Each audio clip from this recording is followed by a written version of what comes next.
Determinadas buscas ufológicas nos apresentam diferentes caminhos que nos levam ao mesmo lugar, totalmente estranho e desconhecido.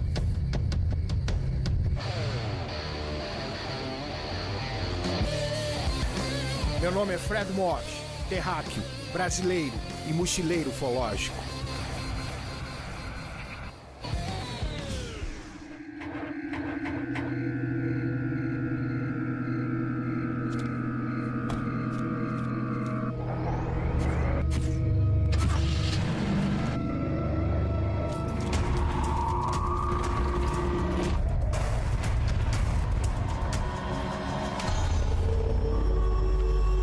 Eu e minha equipe vamos colocar o pé na estrada em busca de diferentes fenômenos extraterrestres.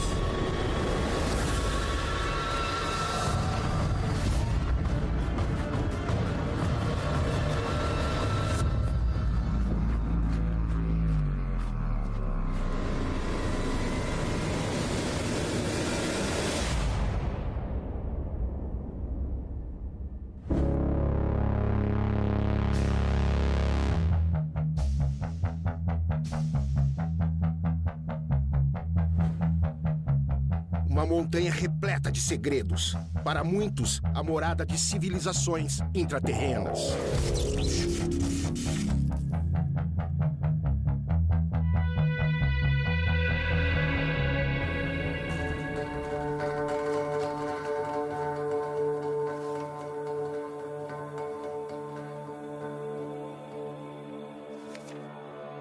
Eu vim aqui para São Tomé para pesquisar a história da cidade, procurando alguma inscrição rupestre. Eu não vim para cá para pesquisar disco voador. Não tinha noção de disco voador. Eu comecei a ver luzes, muita luz no céu.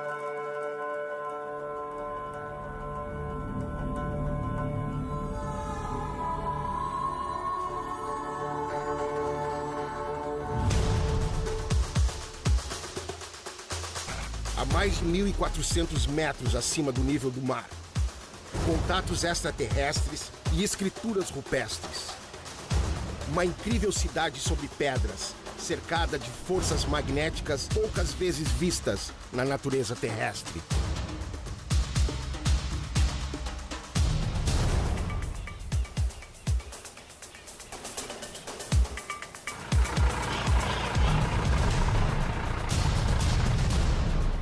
São Tomé das Letras fica no topo de uma montanha no estado de Minas Gerais. Essa cidade tem um magnetismo incomum, único, por causa de uma pedra chamada Pedra São Tomé, que tem 95% de quartzo na sua composição. Seria o quartzito o combustível alienígena que várias naves extraterrestres insistem em buscar na cidade de São Tomé?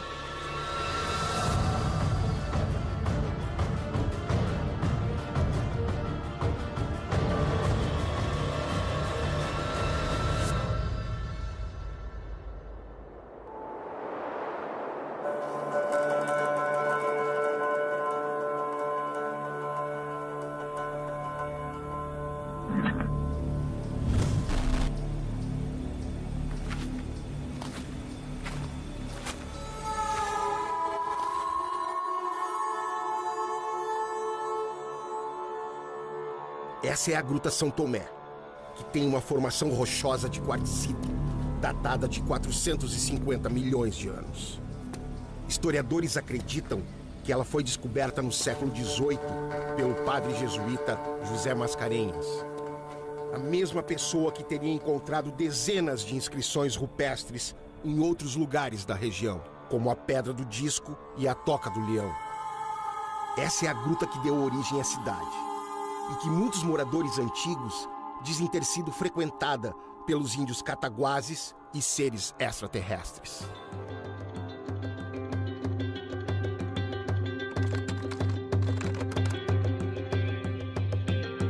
São Tomé das Letras é uma cidade mística, uma cidade diferente das outras, uma quantidade enorme de incidências ufológicas e de casos que deixaram de ser ufológicos para serem realmente de discos voadores,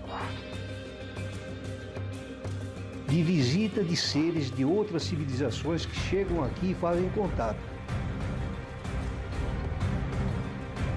Estou indo encontrar agora o Júlio Mendes, que é um guia turístico aqui da região e pesquisador. Ele foi um cara que vivenciou várias situações, ficou frente a frente com o fenômeno ufológico aqui em São Tomé.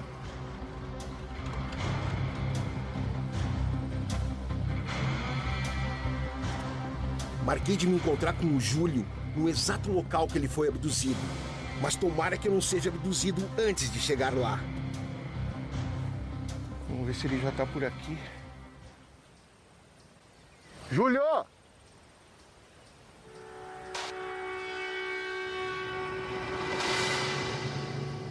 Ah, tu tá aí, escondido. A trilha deu bem certinho.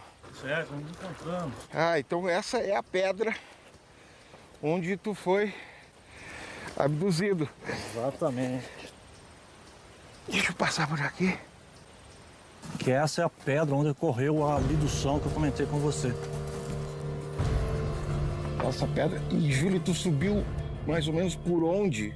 Subi aqui a ponta, subindo, escalando, cheguei até o topo. Uma dificuldade muito grande. É uma dificuldade porque tem uma inclinação grande.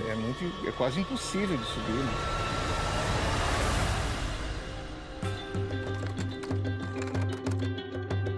Hoje eu trabalho como guia de turismo, passo informações sobre o místico, esotérico, ufológico, a energia da cidade, que ela emana uma energia especial. Isso é comprovado cientificamente pela questão geológica da montanha. Então, quando as pessoas perguntam para mim, você acredita nisso? Eu falo, não, eu não acredito. Eu tenho certeza pelo que eu vivenciei. Nós sabemos que existem montanhas de quartzito, que é um quartzo com um determinado cimento de ligação, mas com uma propriedade energética muito grande. E essa pedra ela é rica em quartzito, em quartzo. 95% da composição dela é quartzo, ou seja, ela acumula energia. Então é um lugar realmente cósmico. Então é possível que seja o quartzito que esteja facilitando a atividade ufológica dessas entidades que chegam aqui, tanto extraterrestres quanto ultraterrestres.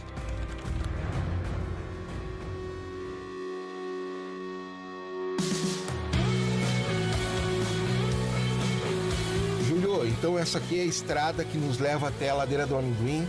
Exato, Fred. É uns 200 metros a gente chega até ela. Certo. E qual é o mistério que tem lá, hein? É um mistério, difícil de definir. Pode desligar o motor, vamos descer e ver o efeito da ladeira do lado de fora. O carro já está alinhado, Fred. É somente entrar e desengatar e ver a reação. Tá ok.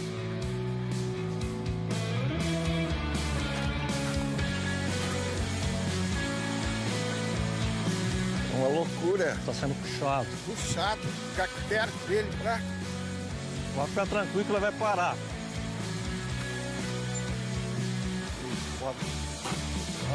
Júlio, então o que tu acha que acontece aqui na ladeira do Amendoim?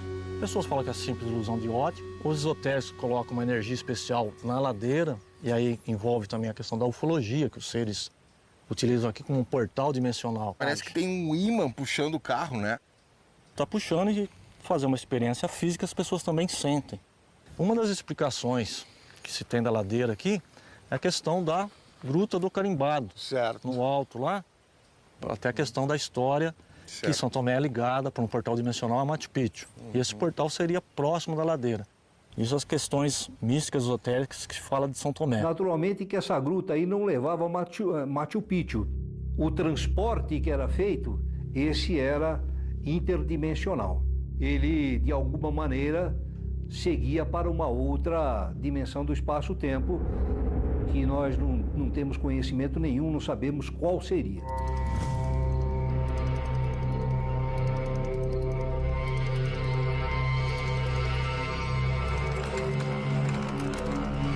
Eu vim aqui para São Tomé para pesquisar a história da cidade, os sítios arqueológicos Eu não vim para cá para pesquisar disco voador.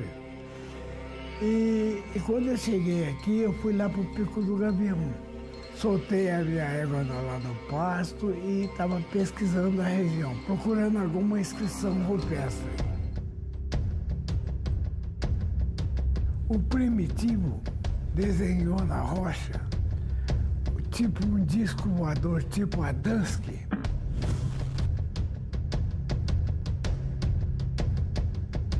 Com 4 bolas embaixo, uma janela grande. Desenhou o tucano e a cobra e 3 risquinhos em cima e uma estrela. Porque quem ensinou os índios a fixar a palavra a ser representada foi Sumé. Um personagem que apareceu entre os nossos civícolos ensinando muitas coisas a ele.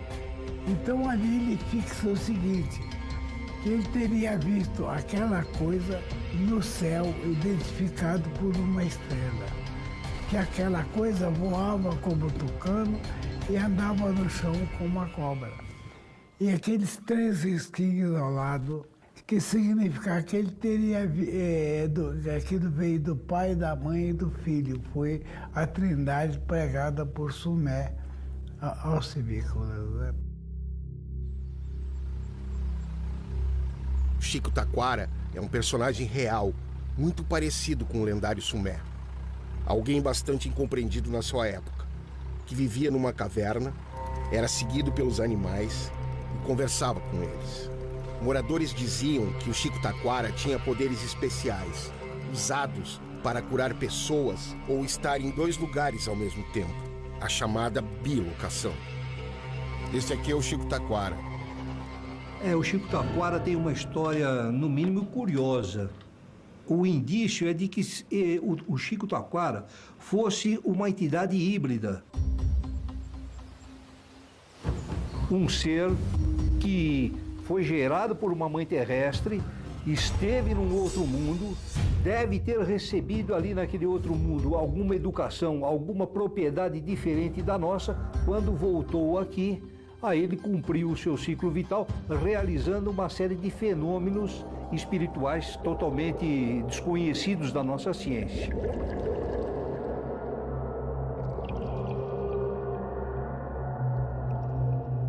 Ele tinha uma capacidade de se transportar e de realizar curas e direcionou isso em benefício das pessoas.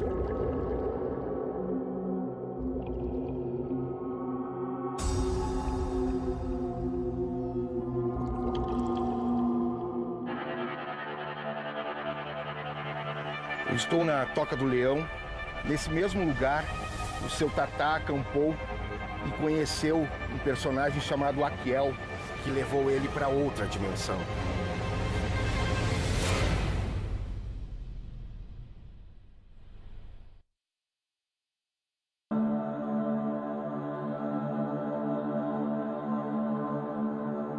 Eu encontrei um senhor mais alto, bem mais alto que eu, com os olhos mais assim, pro lado de cá, assim, moreno.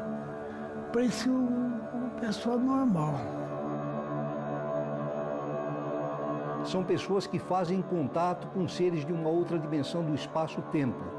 E é bastante normal que esses seres convidem a pessoa para fazer uma viagem e depois, em estado de desprendimento da alma, ela é transportada a esse local. Eu até achei que ele era bem desequilibrado.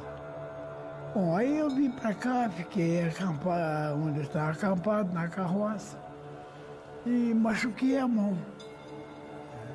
Machuquei a mão e saiu muito sangue. Mas às vezes também não é somente um transporte da alma, às vezes o transporte também é físico. Eu entrei na carroça com a mão machucada e segurando assim e cochilei. Quando eu acordei com ele me chamando. Vamos lá que eu quero te mostrar. No caso do Tatá, foi o corpo físico efetivamente, porque ele machucou a mão. Aí eu saí seguindo ele. De repente, eu estava num lugar completamente diferente. E quando ele fez a visita àquele local, ele, quando voltou, retornou com a mão curada. Depois que eu saí de lá, daquele local que eu fui, eu não sei se eu soguei, mas o sangue estava no colchão. Que é exatamente um indício de que o fenômeno corte efetivamente ocorreu e que ele foi restaurado na cidade em que ele foi levado.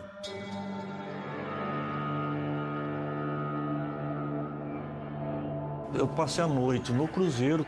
Nem foi uma intenção de fazer vigília, era passar a noite lá. Eu tinha visualizado somente uma luz, achei estranho uma luz pela intensidade. E uma luz assim, tipo uma esfera vindo? Sim, parecia era uma luz compacta, ela não tinha uma emissão.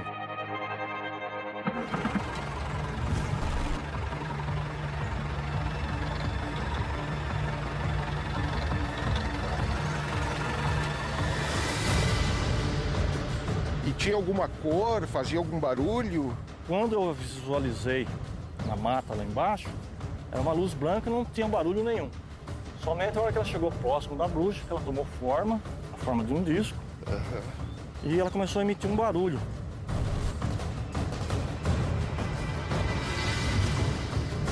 E aqui é o local exato, Júlio. Sim, é desse local que foi avistei ali na Pedra da Bruxa. É, exatamente ali. Ali.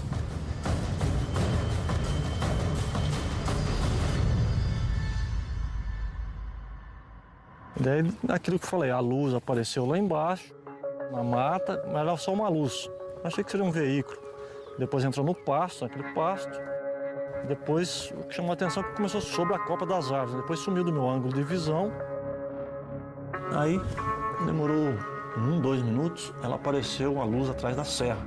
Aí eu parei, fiquei olhando. Próximo, bem mais intensa, e vindo em direção. Aí eu parei, fiquei olhando. Aí dava para visualizar o disco, como se fossem 2 bacias, a luz que ligava as 2 partes correndo tranquilamente. Era uma cúpula, não sei se é vidro ou uma coisa de energia que protegia.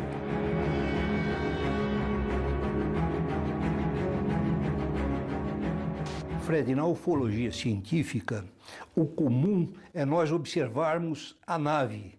Então, nós observamos a nave e depois da nave existe um contato e, mesmo quando a pessoa é convidada, não é abduzida, ela vê a nave antes e a criatura, o alienígena que faz esse convite. A Toca do Leão, lugar onde seu tatá acampou há 40 anos, assim que chegou a São Tomé, sendo convidado por uma estranha entidade a visitar outra dimensão. Fica apenas a poucos metros da pedra em que o guia Júlio Mendes teve uma segunda experiência ufológica, a da própria abdução. Quando eu fui até a Toca do Leão, eu sabia que o pensamento dele, porque falava dentro da mente, é uma coisa estranha. Falou assim, ó, sobe na pedra. Só que eu estava ao lado de uma pedra que não tem condições.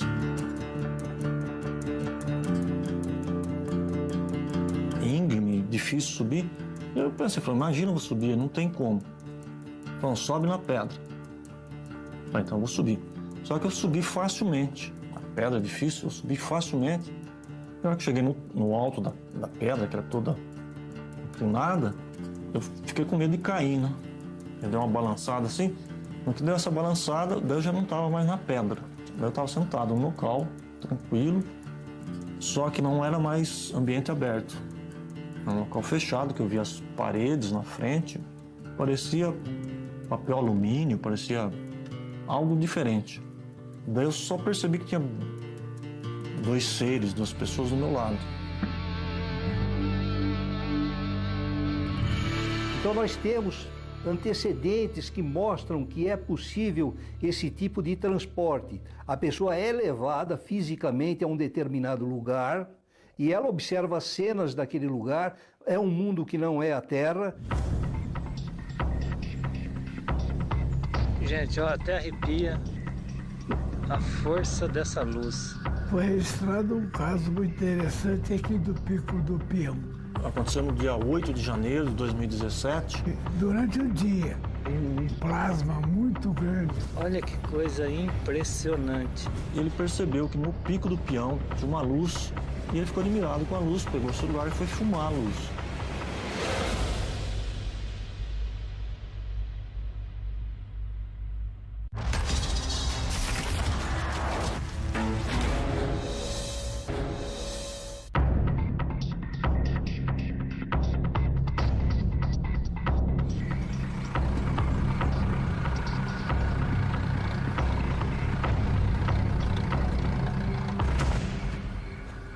Esse aqui é considerado o ponto principal de São Tomé das Letras, né? Para avistamento de Para OVNIs, avistamento né? de OVNIs é o ponto de maior incidência aqui. Certo.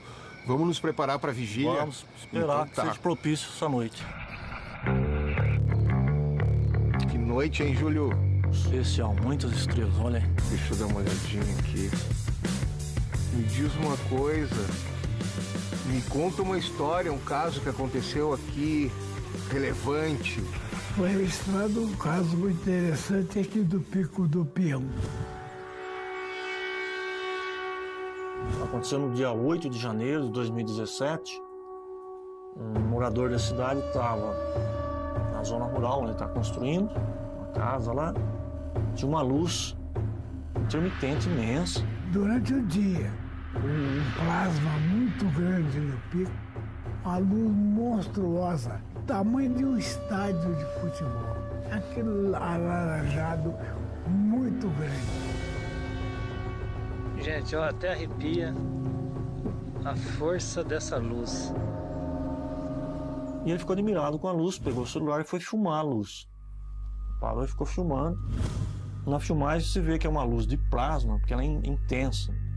Tem o sol, o pico e a luz em cima. Então a luz é mais forte que a luz do sol. Ele me pediu para ir até lá, eu fui, verifiquei o local, tirei a medida do pico, depois a distância da luz. Depois em cálculos nós fizemos. Esse plasma devia ter aí uns 80 metros de largura por quase 100 de altura. O objeto teria em torno de quase 120 metros. Pela primeira vez eu vejo algo de perto. De perto. Eu fico olhando direto nela e eu perco o foco da câmera. Olha que coisa impressionante. Olha que coisa impressionante. O que será isso? E também teve um evento, foi muito marcante na cidade, tu estava presente. Na época eu vinha como turista e o Tatá me mostrou o vídeo. Muito interessante a filmagem, sabe? Por filmar também porque eu não tinha máquina, mas ele estava hospedado aqui. E passou uma nave em cima da cidade, mas nítido. Ele filmou 6 objetos materializando no céu.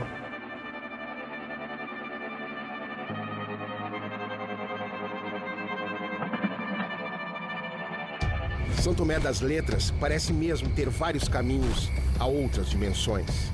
Seria o seu magnetismo uma espécie de chave de um multiportal, ligando seres extraterrestres e ultradimensionais a diversos mundos e a diferentes lugares dentro do nosso próprio planeta?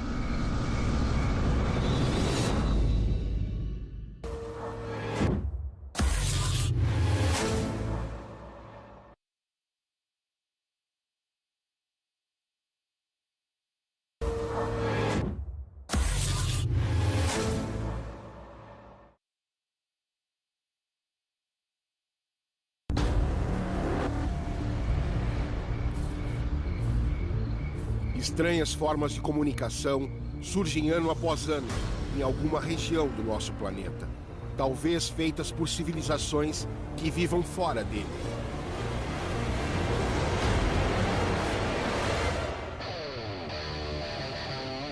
Meu nome é Fred Mosh, terráqueo, brasileiro e mochileiro ufológico. Eu e minha equipe vamos em busca de diferentes fenômenos extraterrestres.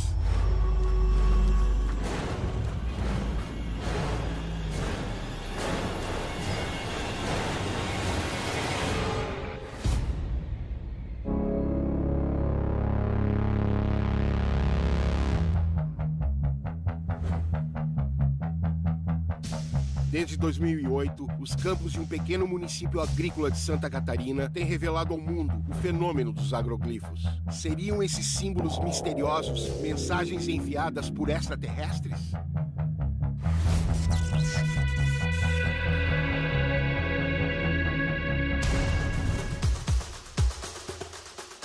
Ipuaçu, oeste de Santa Catarina, uma pequena região de agricultores onde metade dos seus habitantes são indígenas das tribos Guarani e Caigangue, moradores que têm assistido suas plantações receberem desenhos gigantes entre final de setembro e começo de outubro. Os agroglifos deixaram de ser exclusividade de algumas regiões da Inglaterra para enriquecerem o catálogo ufológico brasileiro e também o mundo, graças às novas pesquisas realizadas no país sobre o impressionante fenômeno.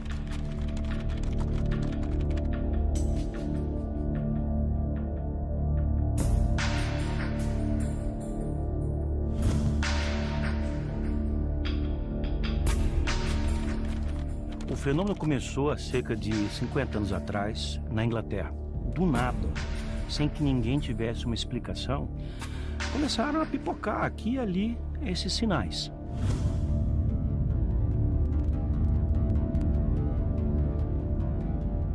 E eles foram aumentando em quantidade. E, aliás, dentro da Inglaterra, era só no sudoeste, né, em que o fenômeno se manifestava. Depois eles foram se manifestando em todo o país. E daí atravessaram as fronteiras da Inglaterra e foram para outros países, para quase toda a Europa. Mas esse fenômeno se desenvolveu por pelo menos 40 anos, sem nunca ter acontecido no Brasil. O que é uma coisa incompreensível, porque se você vir a literatura ufológica mundial, você vai observar que o Brasil contribuiu com praticamente tudo, em todos os segmentos da ufologia. Então, ninguém conseguia entender por que esses agroglifos não aconteciam no Brasil. Até que, num belo dia, no começo de novembro de 2008, pá!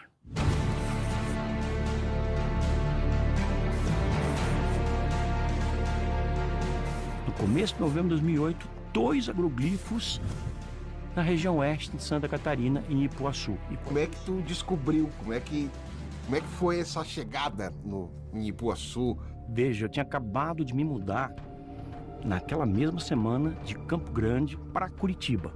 Se eu estivesse em Campo Grande, eu não poderia ter investigado, porque eu estaria a 1.400 quilômetros. Mas em Curitiba, eu cheguei na sexta, no domingo o fenômeno aconteceu aqui, eu recebi a informação de um jornalista. Sim. Ele falou, olha, surgiram agroglifos aqui em Ipuaçu.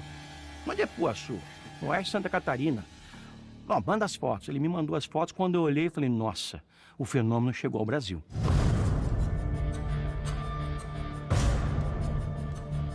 No dia seguinte, eu vim até Ipuaçu.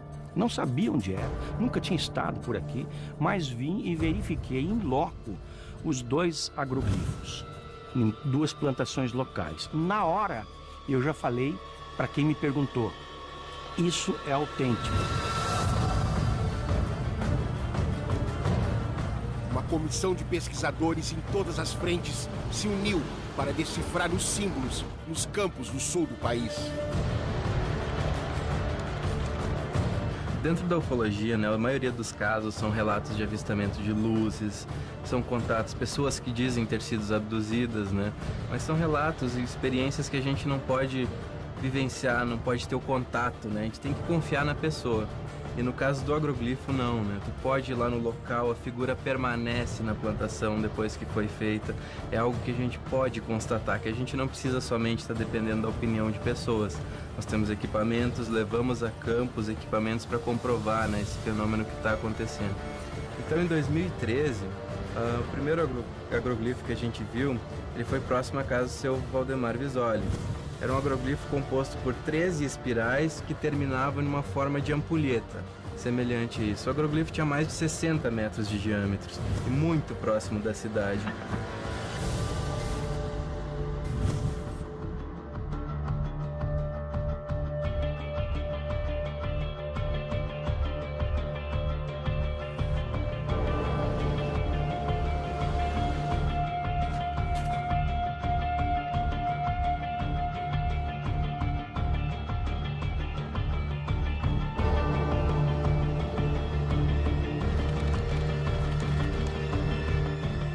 Valdemar, onde é que apareceu o agroglifo aqui na sua propriedade?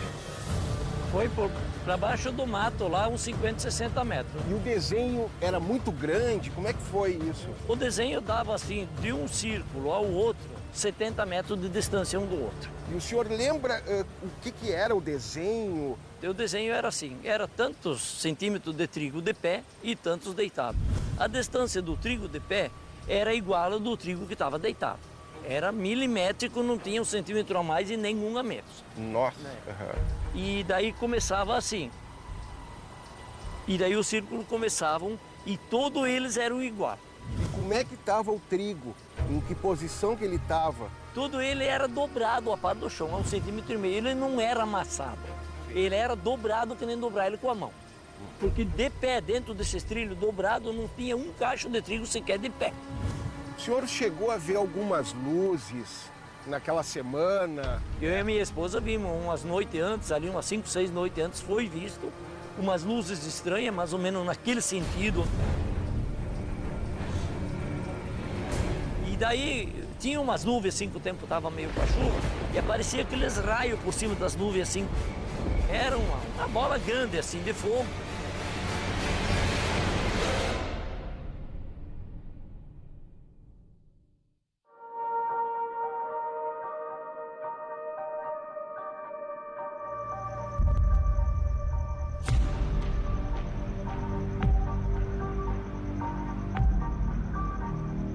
Um enigma do universo? Um diálogo físico do planeta com seus habitantes? Uma manifestação meramente humana? Ou um contato extraterrestre enviado em partes que se conectam, feito por luzes de uma tecnologia que nós não conhecemos? As pessoas me perguntaram, por que Ipuaçu? E quer dizer, não existe uma explicação, então, por que está acontecendo aqui nesse local? Pelo menos que nós saibamos. Sim. Agora, no ano seguinte, onde é que o fenômeno se manifestou de novo? Em Ipuaçu. E assim foi por 10 anos. Quer dizer, quando eu falo Ipuaçu, eu falo no entorno de Ipuaçu, assim, vamos dizer um raio de 20 quilômetros. Eu vinha todos estes casos, na hora que eu era avisado.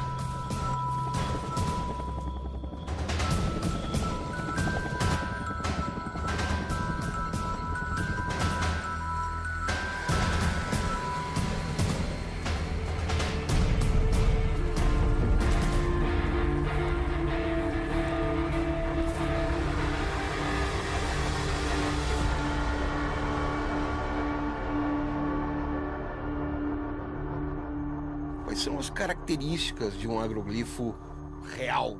A gente procura comprovar a autenticidade desse fenômeno, né? O que seria autêntico?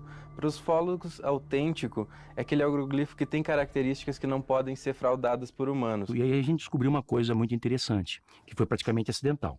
Naquela época, Ipuaçu não tinha nenhuma operadora funcionando. Então você não precisava usar um telefone Ipuaçu. Mas você estava dentro do agroglifo, teu telefone tocava.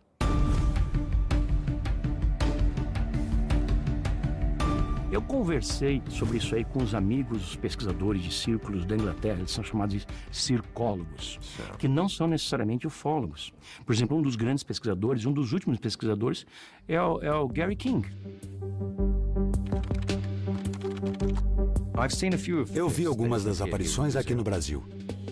Eu prestei mais atenção no ano passado, quando conheci o Gevaer, e ele me explicou que tinha visitado um agroglifo, um com 6 pontas.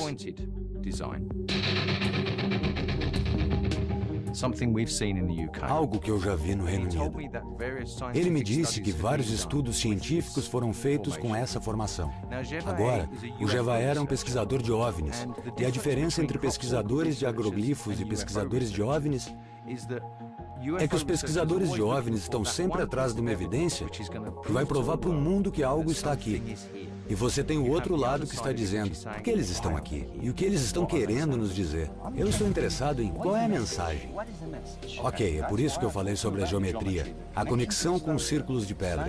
O mesmo pensamento em fazer círculos de pedra está por trás dos agroglifos. E é sobre o Criador, é sobre a criação, é sobre a vida, é sobre qual é o significado da nossa existência.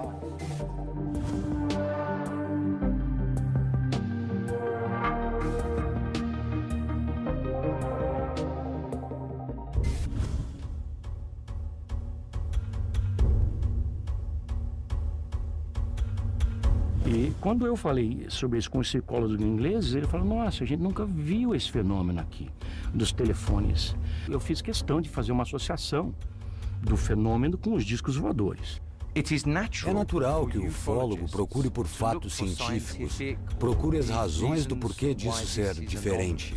Algumas plantas foram coletadas em Prudentópolis e levadas para análise. Fizemos a coleta de material, de terra e de plantas, de várias posições dentro do agroglifo e fora do agroglifo. E na análise de laboratório, foi comprovado que nessas plantas de dentro da figura, a vida microbiótica dali não se reproduzia. As plantas estavam totalmente esterilizadas. Isso foi constatado somente aqui no Brasil. E o que mais que tu descobriu diferente deles lá? Ou que eles não pesquisaram? Olha. Nós descobrimos que nos primeiros dias de surgido o agroglifo, bem na sua área central, a alguns metros do chão, havia invisível alguma coisa emitindo pulsações eletromagnéticas. A gente consegue detectar esse pulso através de equipamentos, né? Assim como são ondas eletromagnéticas. Tipo um eletrocardiograma, que fazia isso aqui, ó. E aí eu tenho a minha teoria a respeito disso, que eu estou esperando ter a possibilidade de confirmar.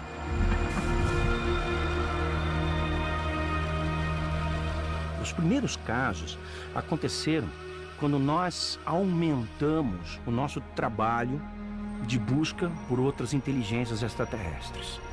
O Projeto 7.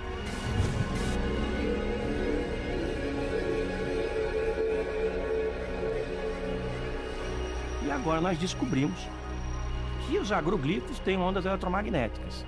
E se essa for a resposta do Projeto 7? E se isso já está acontecendo desde os anos 70, quando os primeiros agroglifos surgiram, e nós nunca tivemos essa informação, fomos descobrir isso em 2016.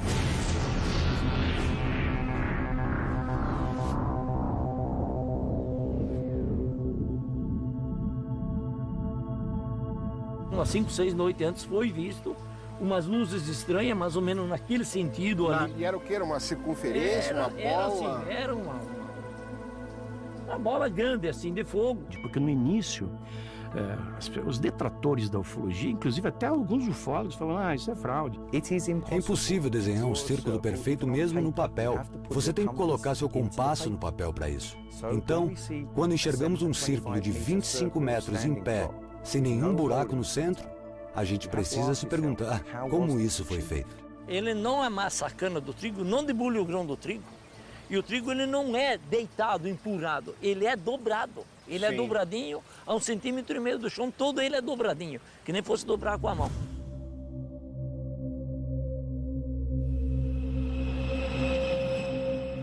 Nós olhamos para a condição da linha da colheita no chão e descobrimos que não tem qualquer dano consistente. Nada parecido com tábuas quebrando, raspando e rasgando a plantação ao redor. Não tinha rastro nenhum, não passou ninguém.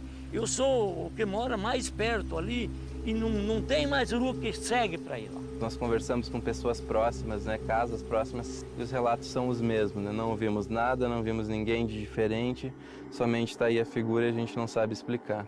Chegaram a dizer que eu fazia os agroglifos? Sim. Pô, eu fazia os agroglifos? Chegou um senhor aí e me disse assim, não, isso foram vocês que fizeram. Aí eu disse para ele, o negócio é o seguinte, eu jogo meu sítio contra a sua caminhonete. Agora, se o senhor errar 20 centímetros, o senhor perde a aposta dele, não quis apostar comigo. Sim.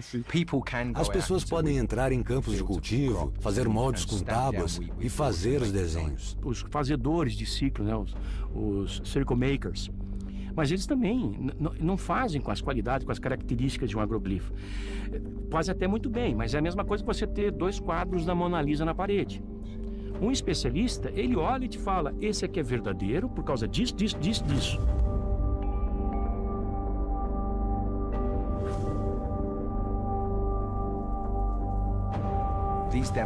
Essas demonstrações que as pessoas fazem são sempre durante o dia, na luz do sol forte. Elas são sempre feitas em um terreno muito plano, o que torna o desenho bem mais fácil de fazer. Eles danificam muito as plantações dentro da formação por conta de todas as pegadas, pisões e batidas de bastões no chão para deixar os buracos, etc. Porque assim, você passa uma madeira, o trigo daí uma meia hora começa a voltar, fica de pé de novo. E as paredes do trigo, como ele é feito ali no desenho, as paredes do trigo ficam de pé. E quando eu fiz com a madeira, ele empurra o trigo para fora. Sim. O trigo fica com uma inclinação. A maioria dos agroglifos que vimos ou que já aconteceram, são cerca de 7.000 atualmente todo mundo, aparecem da noite para o dia, num período relativamente curto da escuridão.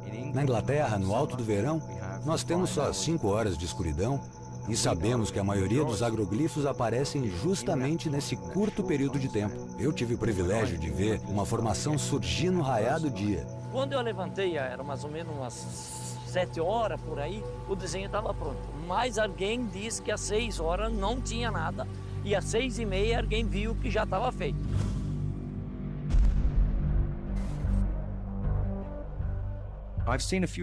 Eu vi alguns dos agroglifos que apareceram aqui no Brasil. Eu prestei mais atenção no ano passado, quando conheci o Gevaer. Foi interessante o Gevaer ter ido para a Inglaterra, conversado bastante comigo e analisado a minha pesquisa, porque agora ele percebe que existe outro aspecto da pesquisa para ser discutido. O que isso significa? Eu não tenho a menor dúvida de que é uma forma de comunicação. Por que esse método? Não sei. Mas o fato é que os agroglifos são autênticos, eles são feitos com um desenho, eles são feitos com um propósito, um símbolo. Inclusive, aqui em Ipuaçu, eles evoluíram, né? Começou com desenhos bem simples e se tornaram mais complexos. Por que tu acha que isso acontece? Esta é uma narrativa que vem acontecendo há 30 anos. Então, no momento, é uma comunicação contínua. Ainda não terminou. Mas pelo que já tiramos disso, sabemos que eles começaram com números e geometria. E eles foram mudando, ficando cada vez mais complexos, com soluções, por exemplo, de um quadrado dentro de um círculo, desenhos que incorporam números que às vezes não deveriam andar juntos. Mas mesmo assim, eles os colocaram juntos de uma maneira harmoniosa, resolvendo problemas. Então, tem muitas lições na construção dessa linda narrativa, que parece tentar fazer uma coisa, que é ampliar a nossa mente.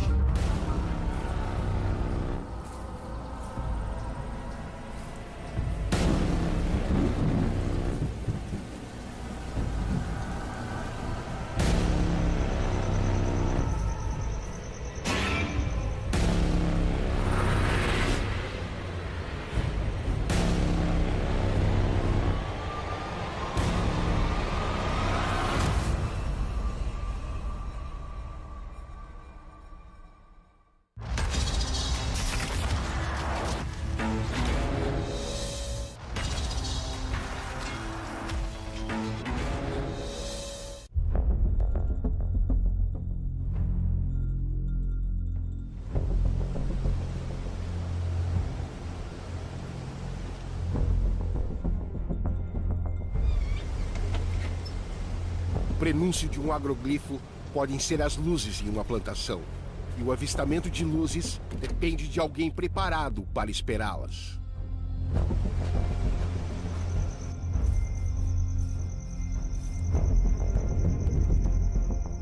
E Gevaer, aqui em Ipuaçu, o que chamou a atenção nas características dos círculos comparados a outros círculos de outros países? Olha, uma coisa que chamou muita atenção é que a evolução do fenômeno aqui foi muito mais rapidamente do que lá fora. O agroglifo que apareceu na minha frente no dia 7 de julho de 2007, obviamente é o mais especial no meu coração, porque eu estava lá.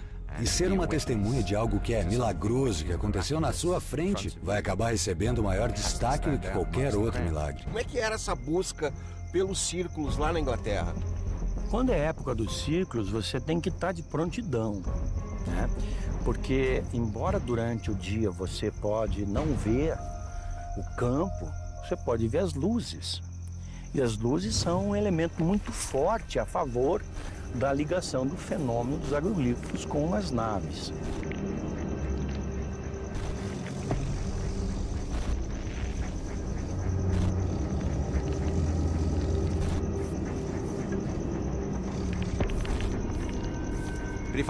Mas se eu tivesse que escolher um, por outro motivo que não fosse tão especial, acho que escolheria o rosto alienígena com disco. Seria um bom exemplo de algo que é muito importante nessa área por muitos fatores. A construção, a forma como esse agroglifo era composto, todo feito por linhas e pontos, algo absolutamente engenhoso. O próprio tamanho, o fato ainda de estar localizado próximo de um radiotelescópio, ou seja, o tipo de tecnologia que usamos para tentar nos comunicar com o espaço, foi algo notável. E a mensagem específica deixada por eles, de um jeito que podia ser traduzida para a língua inglesa. Eles fizeram isso em código binário, usando zeros e uns, uma linguagem atual dos computadores. E essa mensagem era tão precisa, dizia: cuidado com os portadores de dons falsos e suas promessas quebradas. Muita dor, mas ainda dá tempo. Acredite, existe o bem lá fora. Nós nos opomos à decepção. E as últimas palavras eram: contato encerrado, que sugere algum tipo de transmissão de comunicação. Então, eu acho que esta é uma mensagem geral para dizer que eles se opõem a toda forma de decepção e nos pedem para mantermos o foco em busca da verdade.